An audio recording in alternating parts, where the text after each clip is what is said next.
नमस्कार दोस्तों, मैं विनेश सिंह यूथ एकेडमी में आपका स्वागत करता हूं।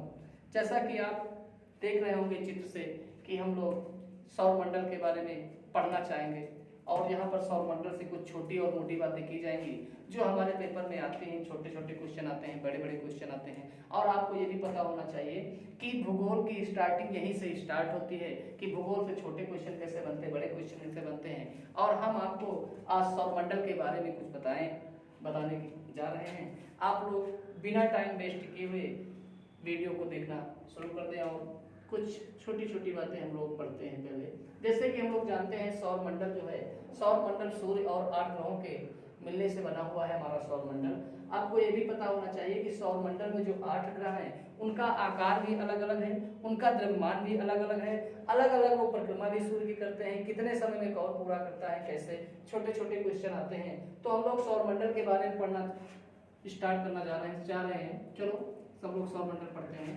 आपको ये दिखाई दे रहा होगा कि ये हमारा प्यारा सा सूर्य है। इसके सबसे जस्ट बगल आपको छोटा सा ग्रह मिलता है जिसका नाम है बुध। बुध के बाद आपको नजर आएगा शुक्र ग्रह। उसके बाद शुक्र के बाद आपको पता होना चाहिए कि हमारी प्यारी सी पृथ्वी है। उसके बाद हम लोग मंगल ग्रह की ओर बढ़ते हैं, मंगल। और आपको ये भी पता होना चाहिए कि मंगल और बृहस्पति के बीच में एक क्षुद्र ग्रह पट्टी पाई जाती है। कई बार पेपर में पूछा गया है कि बताओ लगभग हमारे सौरमंडल में कितने क्षुद्र ग्रह पाए जाते हैं। तो लगभग 10 लाख संख्या बताई जा रही है। अलग अलग किताबों में अलग अलग मिलता है, लेकिन हम लोग 10 लाख इसको मान के रखते हैं। उसके बाद मंगल के बाद फिर आता है अपना सबसे बड़ा ग्रह जिसका नाम है बृहस्पति। बृहस्पति के बाद एक आपको मिलेगा शनि, शनि के बाद अरुण और अरुण के बाद वरुण। सबसे पहले तो आपको यह पता होना चाहिए कि आंतरिक ग्रह कौन कौन से होते हैं, कौन कौन से बाह्य ग्रह होते हैं, कौन कौन से गैसीय ग्रह होते हैं, कौन कौन से पार्थिव ग्रह होते हैं, कौन कौन से टेरेस्ट्रियल ग्रह होते हैं या कौन कौन से जोवियन ग्रह होते हैं। क्योंकि दोस्तों आपको बता दें जब पेपर में पूछता है तो पेपर सीधे आता है कि बताइए निम्नलिखित में से कौन सा ऐसा ग्रह है जो जोवियन ग्रह की श्रेणी में आता है, या निम्नलिखित में से कौन सा ऐसा ग्रह है जो गैसीय ग्रह की श्रेणी में आता है। तो आपको 3 उसमें से वो दे देगा पार्थिव वाले और एक उसमें से रखेगा। तो आपको इसको अच्छे से पढ़ना है, अच्छे से समझना है कि कौन से ग्रह किस श्रेणी में रखे जाते हैं। तो सबसे पहले हम थोड़ा सा बात कर लेते हैं। अगर बात किया जाए कि आंतरिक ग्रह कौन कौन से होते हैं, आंतरिक ग्रह कौन कौन से होते हैं, आंतरिक ग्रह इसी को हम लोग पार्थिव ग्रह भी बोलते हैं। पार्थिव, पार्थिव का मतलब आप लोग समझ रहे होंगे, पार्थिव जो है वो पृथ्वी का पर्यायवाची होता है और इसलिए इसको पार्थिव ग्रह कहा जाता है क्योंकि पृथ्वी जैसे और कितने ग्रह हैं जिनमें ठोस धरातल पाया जाता है या स्वतंत्र रूप से हम लोग उस पे खड़े हो सकते हैं। तो अभी इसके बारे में हम लोग बात करेंगे पार्थिव ग्रह। और इसी को कहा जाता है टेरेस्ट्रियल। टेरेस्ट्रियल तीनों का नाम एक ही है और तीनों अलग अलग फॉर्मेट में क्वेश्चन आपसे पूछता है। तो इन तीनों का जो आंसर है वो आपको एक ही मिलेगा, बुध, शुक्र, पृथ्वी और मंगल। मंगल, ठीक है। ये 4 ग्रह हैं जो आंतरिक ग्रह, पार्थिव ग्रह और टेरेस्ट्रियल ग्रह की श्रेणी में रखे जाते हैं। उसके बाद आपसे फिर ये क्वेश्चन पूछता है कि बताइए कौन कौन से ग्रह बाह्य ग्रह हैं। आपसे पूछा जाएगा कि कौन कौन से बाह्य ग्रह, बाह्य ग्रह। उसके बाद इसी से एक क्वेश्चन पूछता है कि कौन कौन से ग्रह हैं जो गैसीय ग्रह की श्रेणी में आते हैं, गैसीय ग्रह की श्रेणी में आते हैं। और इसी से एक और क्वेश्चन पूछ लिया जाता है कि कौन कौन से ग्रह हैं जो जोवियन ग्रह की श्रेणी में आते हैं, जोवियन ग्रह की श्रेणी में आते हैं। तो इन तीनों का एक ही आंसर होता है। जैसे आपने मंगल देखा, उसके बाद बाह्य ग्रह की बात किया जाए तो बृहस्पति, बृहस्पति, शनि,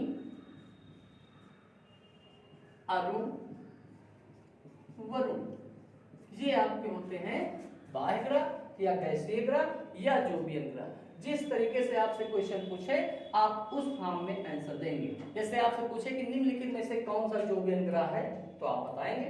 आपसे पूछा जाए निम्नलिखित में से कौन सा जोवियन ग्रह नहीं है, तो आप जो पढ़ रखे हैं पहले से कि आंतरिक ग्रह, पार्थिव ग्रह, टेरेस्ट्रियल ग्रह कौन कौन से हैं, तो आप आसानी से इनके आंसर बता पाएंगे। उसके बाद आपसे पूछता है कि सूर्य से दूरी क्रम में, या कई बार पूछा है कि सबसे बड़ा ग्रह, सबसे छोटा ग्रह, तो आप जानते हो कि ये नॉर्मल क्वेश्चन है, ठीक है, ये हम लोगों ने बहुत पहले से पढ़ते आए हैं और सबके दिमाग में पूरा सेट है, ठीक है। लेकिन आप जानते हो कि सौर मंडल में कुछ परिवर्तन किया गया है।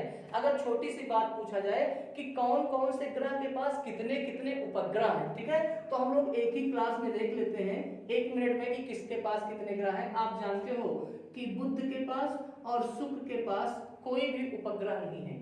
अगर आपसे पृथ्वी पूछा जाए तो एक प्राकृतिक उपग्रह में हमारा है प्यारा चंद्रमा।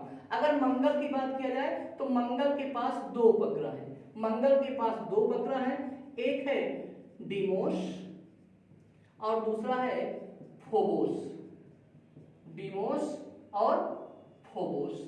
उसके बाद बृहस्पति की बात अभी तक हम लोग पढ़ रहे थे कि सौरमंडल में सबसे ज्यादा उपग्रह की संख्या किसके पास है, या उपग्रहों की संख्या किसके पास है, किस ग्रह के पास है, तो हम लोग तुरंत बिना सोचे समझे बृहस्पति को लगा देते थे, लेकिन ऐसा गलत है, क्योंकि अब बृहस्पति का स्थान चेंज हो गया है। अब उसके स्थान पे कौन आ गया है, शनि, क्योंकि बृहस्पति के पास 79 उपग्रह हैं और शनि के पास 82 है। कभी कभी पूछ लेता है कि अरुण के पास कितने उपग्रह हैं, अरुण के पास कितने उपग्रह हैं, तो 27 है, और वरुण के पास कितने हैं, तो 30, ठीक है। उसके बाद आपसे क्या पूछा, अब आपने देखा कि हमारे पास एक ही स्लाइड में आपको पूरे उपग्रह नजर आए कि ग्रह के पास कौन कौन कितने उपग्रह हैं, ठीक है। एक ही वीडियो से बुध के पास कोई नहीं, शुक्र के पास कोई नहीं, पृथ्वी के पास 1, मंगल के पास 2 है, डीमोस और फोबोस। आपसे ये भी पूछा जाता है कि सौरमंडल का कौन सा उपग्रह है जो सबसे छोटा है, तो आप बताते हो कि डीमोस। तो ये थोड़ा अंदर जाके पूछता है क्वेश्चन कि जो डीमोस उपग्रह है वो किसका उपग्रह है, तो आप बताओगे मंगल का। उसके बाद बृहस्पति के पास 79 है, शनि के पास 82 है, अरुण के पास 27 है और वरुण के पास 30 है, ठीक है। उसके बाद अगला क्वेश्चन कैसे पूछता है कि कौन सा ग्रह कितने समय में सूर्य का एक चक्कर लगाता है, पूछता है कौन सा ग्रह कितने समय में सूर्य का एक चक्कर लगाता है। तो आप सबसे पहले देखोगे, अगर पूछा जाए कि जो बुध है वो सूर्य का एक चक्कर कितने दिन में लगाता है, तो आप बताएंगे 88 दिन में। अगर बात किया जाए कि बुध ग्रह जो है वो शुक्र का एक चक्कर कितने दिन में लगाता है, 88 दिन में। उसके बाद शुक्र की बात किया जाए तो शुक्र जो है वो 225 दिन में सूर्य का एक चक्कर पूरा कर लेता है। उसके बाद पृथ्वी के बारे में आप लोग जानते होंगे, 365 से ही 1/4 दिन का समय लेती है और हमारी पृथ्वी। उसके बाद आपको ये भी पता होना चाहिए कि मंगल, पूछा गया है कि मंगल जो है वो सूर्य का एक चक्कर कितने समय में लगाता है, तो आप बताओगे 687 दिन में, 687 दिन में लगाता है। उसके बाद बृहस्पति से पूछा जाता है कि बृहस्पति जो है वो सूर्य का एक चक्कर कितने दिन में लगाता है, तो 11.2 वर्ष में सूर्य का एक चक्कर बृहस्पति पूरा कर लेता है। उसके बाद शनि से पूछा जाता है तो आपने देखा कि 11.2 वर्ष और शनि को 29.5 वर्ष का समय लगता है एक चक्कर पूरा करने में सूर्य, क्योंकि जैसे जैसे सूर्य से दूर जाते जाएंगे ग्रह वैसे वैसे उनका जो परिक्रमण काल है वो बढ़ता चला जाएगा। इसी प्रकार आपसे पूछता है कि अरुण के पास, अरुण कितना समय लेता है सूर्य का एक चक्कर लगाने में, तो सूर्य का एक चक्कर पूरा करने में 84 वर्षों का समय लेता है अरुण, और वरुण कितना समय लेता है, तो 164 वर्ष, 164 वर्ष। तो इस तरीके से आपने देखा कि जितने भी ग्रह हैं, अगर ये कोई भी पूछे आपसे कि बताओ वरुण कितने समय में सूर्य का एक चक्कर लगाता है, तो आप कहोगे 164 वर्षों में। आपसे पूछे अरुण कितने में, तो 84 वर्षों में, शनि 29 जो आपके सामने है। उसके बाद आपसे एक और क्वेश्चन कभी कभी पूछता है, जब बहुत अच्छा क्वेश्चन बताता है तो ये पूछता है पेपर में कि बताओ, एक है लक्ष्मी का पठार, पूछा जाता है कि कौन सा, किस ग्रह पर लक्ष्मी और चौरस का पठार पाया जाता है। एक दो बार अच्छे किताबों में देखने को मिलेगा। तो आपको बता दें, शुक्र के पास 2 पठार पाए जाते हैं, एक है लक्ष्मी का पठार, लक्ष्मी का पठार, और दूसरा है चौरस का पठार। अच्छे एग्जामों में ये मिला है, अच्छे एग्जाम में पूछा गया कि लक्ष्मी का पठार कहाँ पाया जाता है, वो ऑप्शन में दे देगा एशिया महाद्वीप, अमेरिका महाद्वीप, उत्तरी अमेरिका महाद्वीप, चंद्रमा और शुक्र। तो आप कहोगे कि अरे ये शुक्र पे कहाँ ऐसा हो सकता है, तो आपको बता दें लक्ष्मी का पठार और चौरस का पठार जो है वो दोनों शुक्र ग्रह में पाए जाते हैं।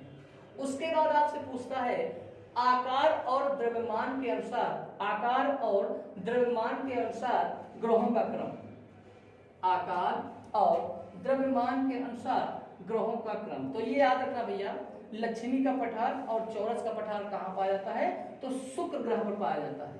लक्ष्मी का पठार और चौरस का पठार शुक्र ग्रह पर पाया जाता है। उसके बाद आपसे पूछता है आकार एवं द्रव्यमान के अनुसार ग्रहों का क्रम, ग्रहों का क्रम, ठीक है भैया, ये पूछता है आकार एवं द्रव्यमान के अनुसार ग्रहों का क्रम। तो आपको पता होना चाहिए कि जो बाह्य ग्रह हैं, जो चार आपके बाह्य ग्रह हैं, सबसे पहले उनको रखो, ठीक है। बृहस्पति, फिर शनि,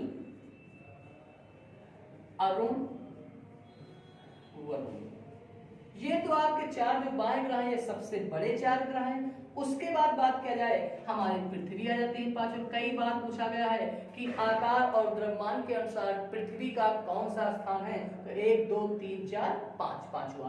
पृथ्वी के बाद बहुत दिक्कत में डालता है, कभी कभी ये पूछा जाता है कि शुक्र बड़ा है पृथ्वी के बाद कि मंगल, तो आप बताओगे शुक्र। ये भी कई बार मंगल से पूछा गया कि आकार के हिसाब से मंगल किस स्थान पे आता है, तो मंगल 7वें स्थान पे आता है, ये आप ध्यान रखोगे भैया। और मंगल के बाद बुध। अब आपको ये भी पता होना चाहिए कि सबसे बड़ा ग्रह बृहस्पति, सबसे छोटा ग्रह बुध। आपसे पेपर में कई बार पूछा गया है कि कौन सा ग्रह है जिसका कोड सबसे ज्यादा लोहे का बना होता है, तो आप आंसर में बताओगे बुध। उसके बाद दूसरा क्वेश्चन पूछता है कि सूर्य के सबसे नजदीक कौन सा ग्रह है, आंसर आता है बुध। एक बात और बता दें, आपके लिए क्वेश्चन पूछा गया है कि आप कमेंट में बताना कि शुक्र ग्रह की सबसे ऊंची चोटी का क्या नाम है। शुक्र ग्रह की सबसे ऊंची चोटी का नाम, ऊंची चोटी का नाम, ठीक है भैया, सबसे ऊंची चोटी का नाम आप बताइएगा। शुक्र ग्रह की सबसे ऊंची चोटी का नाम, ठीक। उसके बाद अब बात करते हैं कुछ और ग्रहों के बारे में अंदर से कि क्या क्या कैसे कैसे आते हैं। तो आपने देखा कि आकार और द्रव्यमान के अनुसार ग्रहों का क्रम, तो बृहस्पति, शनि, अरुण, वरुण, पृथ्वी, शुक्र, मंगल, बुध। अच्छा, उसके बाद बात किया जाए, अब एक एक ग्रहों के बारे में छोटी छोटी बातें की जाती हैं। जैसे आपसे पूछ लिया जाता है कि जो बुध ग्रह है ये पृथ्वी के, बुध का एक दिन पृथ्वी के कितने दिन के बराबर होता है। पूछा जाता है बुध का एक दिन पृथ्वी के कितने दिन के बराबर होता है, बुध का एक दिन पृथ्वी के कितने दिन के बराबर होता है। तो आपको पता होना चाहिए कि बुध का एक दिन जो है वो पृथ्वी के 90 दिन के बराबर होता है, 90 दिन के बराबर होता है। बुध का एक दिन पृथ्वी के 90 दिन के बराबर होता है। ये एग्जामों में मिला है क्वेश्चन भैया। उसके बाद आपसे ये भी कहा जाता है बुध के बारे में एक सबसे रहस्यमय बात है, क्योंकि पेपर में पूछ लिया जाता है कि बताओ सौर मंडल का सबसे गर्म ग्रह कौन है। तो आप लोग ध्यान नहीं देते हैं और जल्दबाजी में वहां पे आपको ये लगता है कि यार जो बुध ग्रह है वो सूर्य के सबसे नजदीक है इसलिए बुध सबसे गर्म होगा, लेकिन ऐसा नहीं होता है। तो आपसे पूछा जाए कि सबसे गर्म ग्रह सौरमंडल कौन सा है, तो नो डाउट आप कहोगे शुक्र ग्रह। शुक्र ग्रह जो होता है वो सबसे गर्म ग्रह होता है। इसके बारे में बताएंगे क्यों ये सबसे गर्म होता है, सबसे गर्म क्यों होता है। अब बुध से बात किया जाता है कि बताओ सौरमंडल का कौन सा ऐसा ग्रह है जिसका तापांतर सबसे अधिक होता है।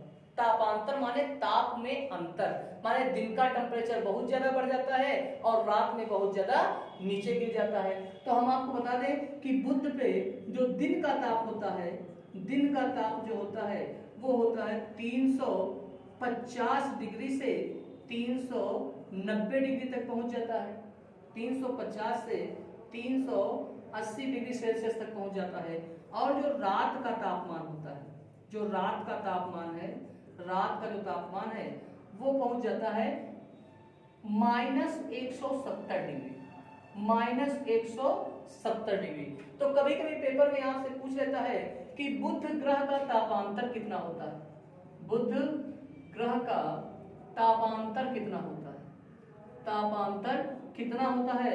तो आप बताओगे इसमें ये नहीं तापांतर आप घटाओ, ऐसा नहीं, क्योंकि यहाँ पे माइनस माइनस क्या हो जाता है, प्लस हो जाता है। इसलिए 390 प्लस 170 दोनों को ऐड कर दो और आपके पास आंसर आ जाएगा 560 डिग्री सेल्सियस। कभी आपसे पूछे कि बुध का तापांतर कितना होता है, तो बुध का तापांतर 560 डिग्री होता है। अच्छा, ये बात आपको ये भी मन में लग रहा होगा कि ये तापांतर क्यों इतना अधिक ज्यादा अंतर क्यों ताप में आ रहा, तो क्योंकि जो बुध है इसका कोड जो है वो लोहे का बना हुआ है, और लोहे का जो स्वभाव होता है कि वो अधिक माने बहुत जल्दी गर्म और बहुत जल्दी ठंडा हो जाता है। इस कारण से जब बुध के जितने भाग पर सूर्य का प्रकाश पड़ता है वो बहुत जल्दी बहुत तेजी से गर्म हो जाता है, और जिस पे प्रकाश नहीं पड़ता है वो ठंडा हो जाता है। आपने देखा होगा कि पृथ्वी पर दिन रात कैसे होते हैं, पृथ्वी के जिस भाग पर सूर्य का प्रकाश पड़ता है वहां पे दिन होता है, और जिस भाग पे सूर्य का प्रकाश नहीं पड़ता है तो वहां पे रात होती है। सेम इसके साथ भी यही होता है। जो इसका टेम्परेचर है, मान लो सूर्य का प्रकाश इस पे पड़ रहा है सामने, तो इसका टेम्परेचर 350 से 390 डिग्री तक पहुंच जाता है, और यहाँ पे सूर्य का प्रकाश नहीं पड़ता है, इसलिए इसका जो टेम्परेचर होता है वो -170 डिग्री तक पहुंच जाता है, जिस कारण से बुध ग्रह का तापांतर सबसे ज्यादा होता है। आपको ये भी पता होना चाहिए कि बुध के पास एक भी उपग्रह नहीं है। अब आपसे ये भी पूछा जा सकता है कि बुध ग्रह जो है कितने डिग्री पर झुका हुआ है, तो आपको पता होना चाहिए 7 डिग्री पे झुका हुआ है। ऐसे कभी पूछा नहीं गया, अगर मान लो पूछ ले तो बुध ग्रह जो है वो 7 डिग्री पे झुका हुआ है। उसके बाद अब हम लोग बात कर लेते हैं थोड़ा सा। अच्छा, इसका केंद्र या सेंटर किसका बना होता है, तो लोहे का बना होता है, और बाहर जो होती है रेत ही रेत पाई जाती है, इसलिए इसमें अंतर ज्यादा दिखाई देता है, और इसका तापांतर सबसे अधिक होता है। तो सौर मंडल का सबसे अधिक तापांतर वाला ग्रह तो आप बताओगे बुध है, ठीक है। और आकार में ये सबसे छोटा है, सूर्य का सबसे जल्दी ये चक्कर भी लगा लेता है। माने यहाँ पे जो 1 वर्ष होगा वो केवल 88 दिन का होगा, ठीक है। अब हम बात करते हैं शुक्र के पास, शुक्र के पास पहुंच जाते हैं, शुक्र के पास। अब शुक्र के बारे में कुछ जान लेते हैं। शुक्र ग्रह, शुक्र ग्रह के बारे में कुछ बोलते हैं। तो सबसे पहले तो आपको ये आना चाहिए, क्योंकि आप जानते हो शुक्र ग्रह से कई बार पूछा है कि सबसे अधिक ताप वाला ग्रह कौन सा है, तो सबसे अधिक ताप वाला ग्रह या सबसे ज्यादा ताप किसका होता है, तो शुक्र का सबसे अधिक ताप होता है। शुक्र का कितना होता है, 476 डिग्री तक इसका टेम्परेचर पाया जाता है, 476 डिग्री तक इसका टेम्परेचर पाया जाता है। उसके बाद दूसरा क्वेश्चन, अच्छा ये मान लिया जाए कि बुध जो है वो सूर्य के सबसे पास होते हुए भी सबसे गर्म ना होके शुक्र क्यों सबसे गर्म होता है, इस बात को जानने के लिए आप बने रहो हमारे साथ, क्योंकि हम बताएं आपको जो शुक्र ग्रह है वो सूर्य का लगभग 70% भाग प्रकाश जो होता है उसको परिवर्तित माने रिफ्लेक्शन कर देता है, और सूर्य पे शुक्र ग्रह पर लगभग 96% कार्बन डाइऑक्साइड पाई जाती है, 96% कार्बन डाइऑक्साइड पाई जाती है। और आपको यह भी पता होना चाहिए कि जो कार्बन डाइऑक्साइड होती है उसका स्वभाव कैसा है, गर्म है, माने यह एक गर्म गैस है, जिस कारण से यहाँ पे आपने देखा होगा कार्बन डाइऑक्साइड की अधिकता और सूर्य के 70% प्रकाश को परावर्तित करने की क्षमता शुक्र में होती है, जिस कारण से यहाँ पे एक उबलने की माने उबलन की स्थिति होती है, और जब उबलन की स्थिति होती है तो यहाँ पे प्रेशर क्रिएट होता है, प्रेशर होता है। इसीलिए पेपर में कई बार पूछा गया कि प्रेशर कुकर वाला ग्रह किसे कहा जाता है, तो आप कहोगे प्रेशर कुकर वाला ग्रह शुक्र ग्रह को कहा जाता है। उसके बाद इसके पास ये एक गुण है कि सूर्य के 70% भाग को यह परावर्तित करने के कारण ये दूर से बहुत चमकीला दिखाई देता है। इसीलिए इसे भोर का तारा, हाँ सुबह और ये शाम को भी दिखाई देता है, जिस कारण से इसे भोर का तारा और सांझ का तारा भी कहा जाता है। ये इतना अधिक चमकीला है कि यूनान के लोग इसे सौंदर्य का क्या कहते हैं, देवता। तो कई बार आया सौंदर्य का देवता किस ग्रह को कहा जाता है, तो सौंदर्य का देवता जो है वो शुक्र ग्रह को कहा जाता है। सौंदर्य का जो देवता किसे कहा जाता है, शुक्र ग्रह को। उसके बाद एक क्वेश्चन और यहाँ से पूछा गया है कि बताओ जो लक्ष्मी का पठार और चौरस का पठार जो होता है वो सूर्य शुक्र ग्रह के किस भाग में पाया जाता है। माने लक्ष्मी का पठार और चौरस का पठार, लक्ष्मी का पठार और चौरस का पठार शुक्र ग्रह के किस भाग में पाया जाता है। तो किसी ग्रह को भी डिवाइड करना है तो हम लोग कुछ ऐसे इसको डिवाइड कर देते हैं, ठीक है, कुछ ऐसे डिवाइड कर देते हैं। तो इस वाले स्थान पे माने उत्तर और पश्चिम, ऐसे तो माना जाए अगर पश्चिमी तो सूर्य के पश्चिमी वाले भाग में जो है वो लक्ष्मी का पठार और चौरस का पठार पाया जाता है। एक बात और जान लो, आपको ये भी पता होना चाहिए कि सौरमंडल में दो ही ऐसे ग्रह हैं जो पूर्व से पश्चिम की ओर घूमते हैं। दो ही ऐसे ग्रह हैं जो पूर्व से पश्चिम की ओर घूमते हैं। तो पूर्व से पश्चिम की ओर घूमने वाले दो ग्रह कौन कौन से हैं, एक आपका है शुक्र और दूसरा है अरुण, ठीक है। ये दोनों ऐसे ग्रह हैं जो पूर्व से पश्चिम की ओर घूमते हैं। इसलिए आपको पता होना चाहिए, कभी मान लो पेपर में आ जाए कि शुक्र पर सूर्योदय किस दिशा में होता है तो आप पूर्व ना लगा के किस दिशा में जाओगे, पश्चिम दिशा में, क्योंकि अरुण और शुक्र दो ऐसे ग्रह हैं जहां पे सूर्योदय पश्चिम दिशा में होता है, ठीक है। उसके बाद आपसे ये पूछा जाएगा कि बताओ शुक्र ग्रह सूर्य का एक चक्कर कितने समय में लगाता है। तो 225 दिनों में शुक्र जो है वो सूर्य का एक चक्कर पूरा कर लेता है। इस तरीके से जो सूर्य का एक वर्ष, अगर आपसे पूछा जाए शुक्र पर एक वर्ष कितने दिनों में हो जाएगा, तो 225 दिन का एक वर्ष शुक्र का होता है, ठीक है। आगे बने रहने के लिए, सौरमंडल के बारे में और जानकारी के लिए फिर अगली क्लास में हम लोग